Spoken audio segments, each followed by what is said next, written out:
Meow. Not only do I love the sound of chimes, they happen to keep animals at bay like coyotes and whatnot, and they're not flawless, case in point. Look at him, he's on the rail. But having a continuous clanging sound throughout the night that just kind of comes and goes, it's windy most of the time. And so it's you got a coyote that's out there in the wild. It gets closer and closer to the homestead and it hears a man-made noise, especially when they're not in like a heavy residential area where they're used to that. And especially when they haven't already come onto the homestead and trained themselves that there's a place to get food. So they're out in the wild, they move towards a man-made sound, they're usually out of here, In fact, I've never had a problem with coyotes.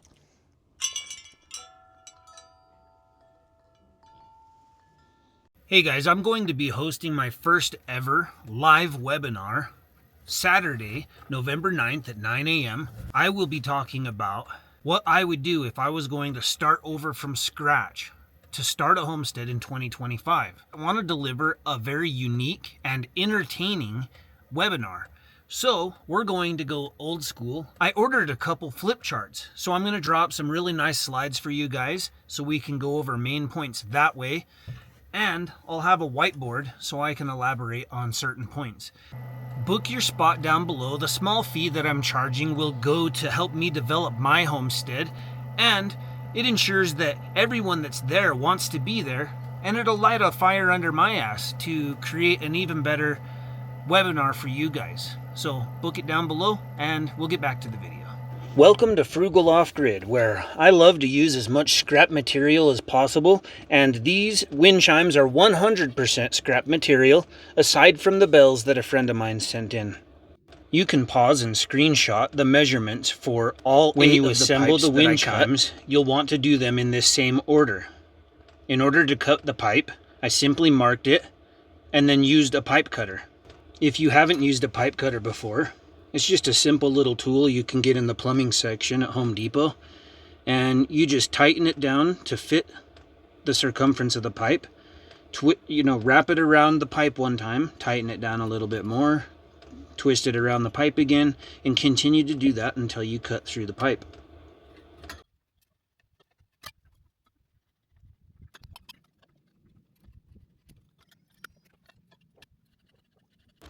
I cut a 4.5-inch round piece of scrap material wood to hang the chimes from, and then I wound up cutting a 2 3/4-inch piece to dangle between the chimes. Part of being frugal and starting over from scratch is not having every tool under the sun, and so I simply measured 4.5 by 4.5, rounded the corners, used a little jigsaw to cut it out, had a dull blade, had to change out the blade, and then I did it again for the 2 3/4-inch piece, and well, that's that.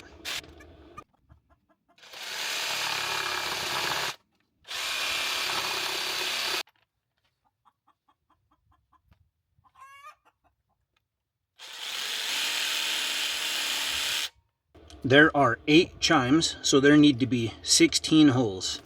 The smallest hole you can drill that you can still slide the string through will probably serve you best. I measured 1 inch, then 3/4 inch, then 1 inch, then 3/4 inch around the perimeter of the circle, then drilled the holes and hung the chimes in the 1-inch slots. If you have any cracks in your wood, you can put some wood glue in it and allow it to cure overnight before hanging it up. Of course, you'll need to drill a hole in the center of each circle so that you can run the line down the middle. Recently, someone sent in a saddle or a leather sewing kit, so I fixed my saddle, and there is a lot of string left, and I thought that would be pretty good string to string up the chimes with. I drilled 2 small holes in the top of each chime, about 1/4 inch from the top, strung through enough string to get it through the holes on the top cap, and then I tightened them down pretty tight, just about as tight as I could, so that they're just hanging maybe a 1/2 inch below the top.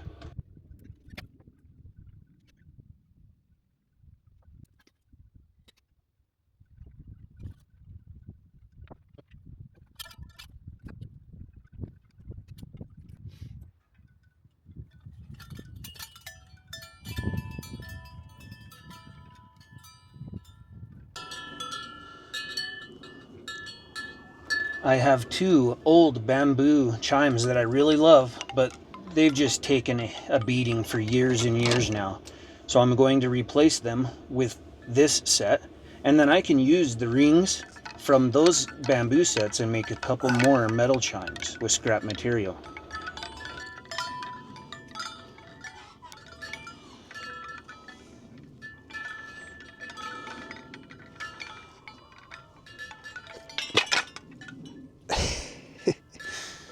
Oh!